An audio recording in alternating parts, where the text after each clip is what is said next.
Hi, I'm Molly. And I'm Jamie, and this is our From the Pasture with Hired Hand podcast. As the owners of Hired Hand website software, we've been developing websites and creating internet marketing strategies for livestock breeders for the past 10 years. The majority of our customers are involved in the breeding of registered animals, such as Texas Longhorns, Highland cattle, horses, and white-tailed deer, where the pedigrees are very important. The From the Pasture with Hired Hand podcast examines many of the differences in raising pedigreed livestock for maximum profit. Join us and learn what we're covering today. So today I'm joined with Courtney Fiegel from Green Pastures Cattle Company, and we're going to talk with Courtney a little bit about her previous social media experience, which you'll find was exciting and also devastating. And so she has some tips for us today that she's going to go over. So Courtney, thanks for joining us. Thank you. Thanks for having me. Do you want to start by telling the group a little bit about you and your husband's cattle company and just kind of a little bit of history? Sure. So Aaron is my husband. For Green Pastures Cattle Co. We started our herd like 3 years ago now. We are South Central Wisconsin. He's a third generation farmer, and I was raised in the suburbs. So this was all new to me like 3 years ago. Let's see, great. Can't tell. Thanks. We sell our beef on the farm store. We remodeled that area of our shed like 2 years ago. All right. So if our listeners want to follow you on social media, they can look on Instagram at Mrs. Green Pastures Cattle. Is that right? Oh, yes. Yep. All right. And so looking today, it looks like you have 47 posts and about 8,100 followers. So let's rewind back to January of this year, about 2 months ago. And why don't you tell our listeners how many Instagram followers you had at that point? I had 34.8 thousand. So what happened? Tell us the story. Okay, here we go. So at that point, I was thinking, well, I wonder if Instagram will let me get verified. And that just means that your account gets this little blue check mark by it, and it just looks more official. And so I just went ahead and I went in the settings and I filled out the form. And it's very vague. It doesn't say like how Instagram will contact you or like a timeline or anything. So I filled that out. 2 weeks go by, and all of a sudden I get this message, and it showed up in my direct messages. And it like alerted my phone, which is weird. Like it made a noise, and I don't have my direct messages set up to notify me like that. So I was like, oh, that's weird. And then I clicked on it and I was like, oh, it's from Instagram. And it had the official Instagram logo. It sounded professional. It was just saying, we've reviewed your application to get verified and you're eligible. All we need you to do is click this link and fill out a few more things. And so I was like, okay, I was skeptical, but I clicked the link and it asked for some generic info. Like, I think it was my email or something. There's a few questions, but I filled it out and I was like, okay, so far so good. I haven't given them any information. If this is a fraud, like I haven't given out too much information here. I also clicked on the account that messaged me and it didn't go anywhere. Like normally if you click on the message, it goes to the person's account that messaged you. And it didn't go anywhere. So I was like, oh, maybe this really is Instagram. So anyways, after I filled out the few questions on the link, it took me to it made it look like it logged me out of Instagram, and it was the same exact login screen that we're all used to. And so I was like, oh, okay, it logged me out. Now I got to log back in. That's weird. That was a red flag. I should have been smarter. But so I tried to log back in, and it actually was a fake login page. And when I put in my username and password, I sent it directly to my hacker. So right away, I got notified that I got an email notification that someone from Chicago, Illinois had signed into my Instagram account. And there were no options it said in the email from Instagram, it said, secure your account here, if this wasn't you. And so I clicked it, and it just took me to the Instagram support center where I'm supposed to do these steps, and none of the steps really did anything. Because as soon as my hacker took over my account, they changed the password, obviously, the email address, and the phone number. And they set up two-factor authentication. So anytime like I went through the Instagram support center, it was saying, you can ask for a link to recover your account. Well, anytime I asked for like a reset your password link, it would send that to my hacker's email or phone number. So that was useless. And you didn't have two-factor on before all of this, right? You didn't know about I did not. I didn't know about it. So yeah, that's kind of what happened. So besides going through Instagram's kind of their help page and their troubleshooting, what else did you go through trying to recover your following in your account? Well, first I read that the help center like up and down a million times, and it gave steps like do this, this, this, this. And I tried everything, and I didn't even have like the same options to click on. So after that kind of was a dead end. And actually there was a report. There are reports through that help center that you can fill out. So I did that. But they probably get millions of those a day. So I don't expect to really hear from them that way. One other thing I tried was Instagram does not have tech support. So I tried going through Facebook ads. They have a tech support. So I went through my Facebook page and talked to many, many, many live agents. And they all kind of just told me the same thing, like, we can't help you. Your best bet is to fill out the reports that I already did. So that was kind of a dead end as well.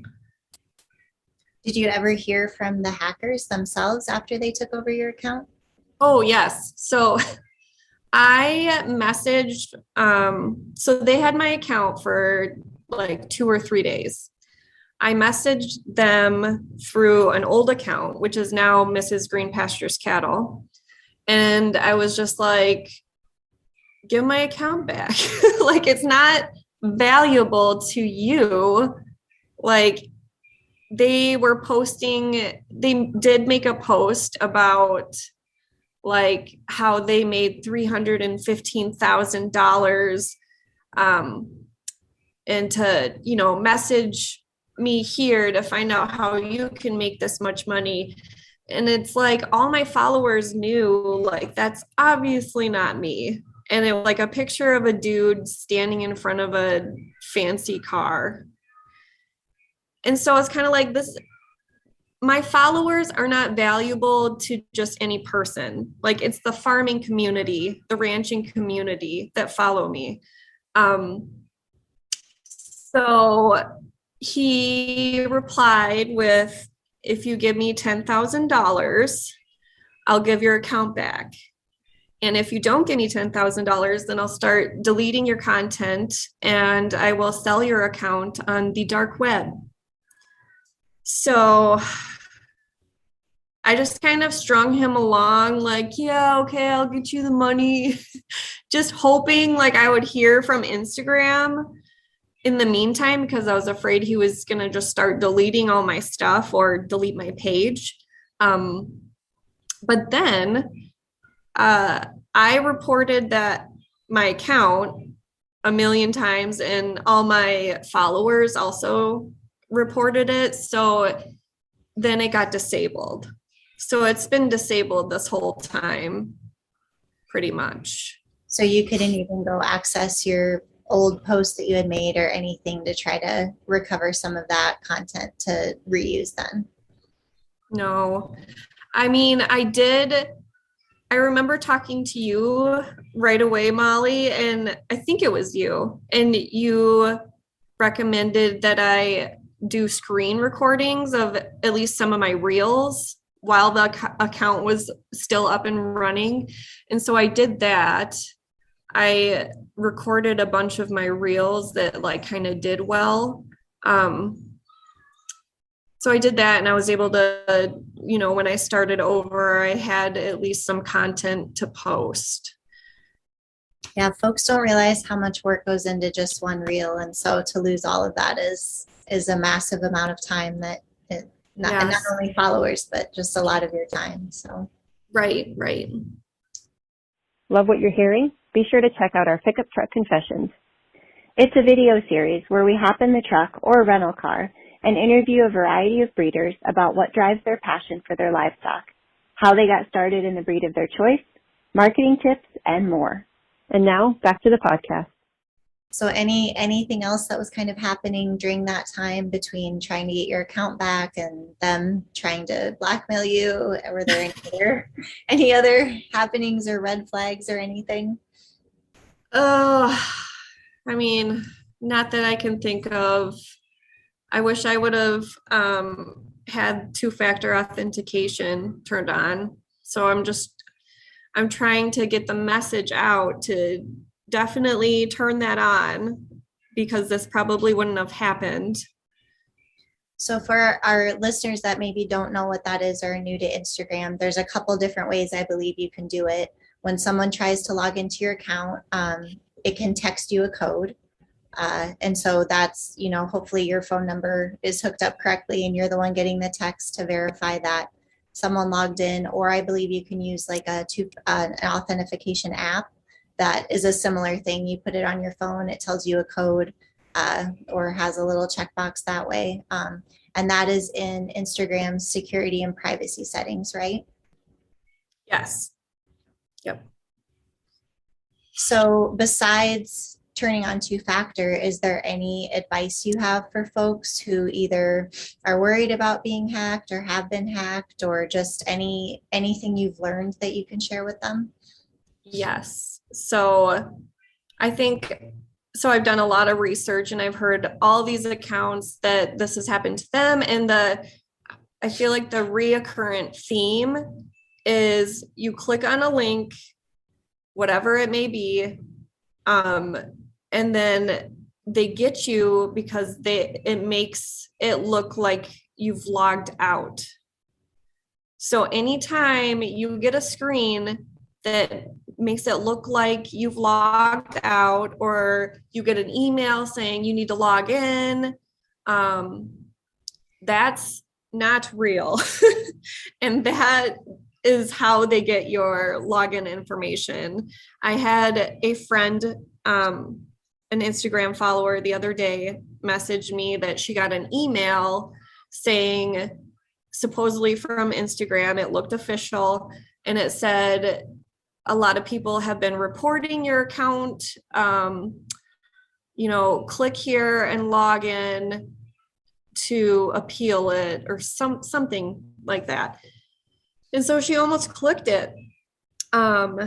She did click it, but she didn't fill in she thought to herself, Courtney would say not to do this. She sent me a screenshot. She's like, is this legit? And I'm like, don't do it. So, anytime you get an email or a message from someone claiming to be Instagram and it wants you to log in, don't do it. So, and I would imagine, like, I don't have experience with this, but I would imagine that if folks are getting that screen that's asking them to log in, one surefire way to be absolutely sure before you do anything is to close out of the app and everything, and when you reopen it, see how it's behaving. Are you already logged in? Is it asking you to log in? Is that, would you say that's their advice? Yes, that's what I told her too. So yep, it was a fraud.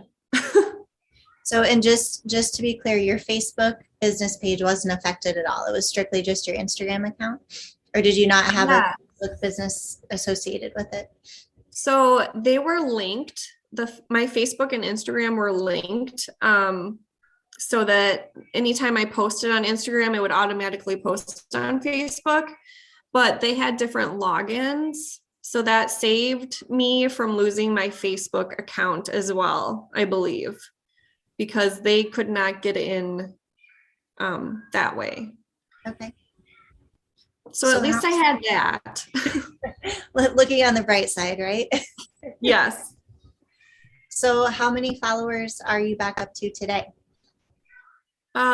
This morning I had 8,000. So I'm getting there. So still a little bit of difference between 30,000 in less than a year and 8,000 in a couple months, though. Still huge.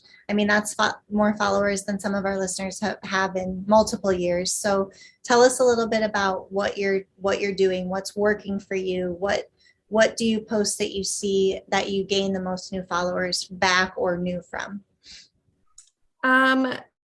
So I found that gaining followers really comes from reels, making reels. And you want consistency, and you want to add value in some way to your viewers. So if you have those two things, then you will gain followers. Would it be fair to say that one of the values that you have found kind of a niche for is humor? Yes. I think like relatable humor does very well. And a lot of your humor, like you said, is centered around farming, ranching, raising animals. I know you've been doing some artwork, which I think is different from before or new from before. Yes. Yep. Sometimes I see your kids, sometimes I see your husband, but I would say only a small percentage of your reels have the cattle in them, or the meat in them. You're looking for a way just to basically relate to your audience, like you said. Exactly. Yep. So and go for it. And all your reels should relate back to your niche. That's important too. So besides reels, is there anything you do that that you find works well? That's basically the ticket right there. Consistency in posting and reels, relatable reels that relate back to your niche. When you make a reel and you're tracking the analytics on it and it's doing well, do you decide to share it to your story? Do you do anything else with it to try to help it along a little bit, or do you just kind of let it play out organically? So as soon as I post a reel, I will automatically share it to my stories, and I will save it and like it. I don't know if that helps, but I feel like in my mind, I'm like, oh, I'm just giving it a little head start here. But yeah, I share every single one to my stories. Don't ever delete a reel, because sometimes you won't see, you'll post something and it won't do well for like 30 days, and then it will just take off. So don't ever delete a reel unless it's not like related to your niche, but they have like a long shelf life. So you won't see progress for a while. Like all my reels that are doing well right now, I created like 2 or 3 weeks ago. So you have to be patient. It's not going to be immediate most of Right. Yes, exactly. So because of what kind of the loss that you suffered in your number of followers, have you changed the role that social media plays in your overall marketing plan at all? Are you still completely reliant on it? Have you tried to build up other funnels to kind of reach people if that should ever happen again, or, you know, Instagram goes down or anything like that? You know, I hate that I'm still kind of reliant on them, um, in case this happens again. And also, there was that one day recently that all of Facebook and Instagram went down. So that's the part that kind of sucks. But I should, so you guys helped me set up a way to, if people go to our website, they can put in their email address and kind of subscribe in that way. So at least like I can have people's emails in case this happens again as a way to contact them. Because that was the other thing. Like once my Instagram account was taken from me, I had all these relationships built with all these businesses and people. And I'm like, how do I contact them? I don't even have like phone numbers or emails or anything. So at least this way I should kind of promote it more on my page to like go to our website and fill out your email. So I should do that more, but that's hopefully a nice little safety net. I know a lot of our other customers too who have experienced something similar or just don't want to be completely reliant on social also utilize text message marketing too. So that's another, That's sign true. up that people could add to their website as well to collect that information. Yes. Yeah. Have you found with the following that you're gaining back that there's a certain segment that's going faster than others? Like, have you been able to recover a lot of your local farmers market buyers or maybe a lot of the taxidermy clients? Like, is there a certain segment that went really quickly to regain? It's hard to say. Well, actually, I feel like I regained a lot of the farming community right away. Like the bigger accounts that I have already built a relationship with. Those were kind of easy to get back because as I came across them, I would message them and just tell them what happened, and they would immediately follow me and share my new page. So the hacker may have taken away my account, but I have already put in years of forming relationships with other farms and accounts. So at least they couldn't take that away from me. That's good. Yeah. So any other advice or anything like that in closing before I ask you our last question? Just the two-factor authentication and don't trust any links. They can't say they weren't warned now, right? Yes. So I know that you probably have some awesome, exciting, maybe secretive, fun plans for the future related to your social media. Are you willing to share any of that with us? Can we get a little sneak peek of what's to come? Give our listeners a reason to go follow you? Sure. I'm just gonna keep doing what I'm doing and not be scared to show myself my weird sense of humor.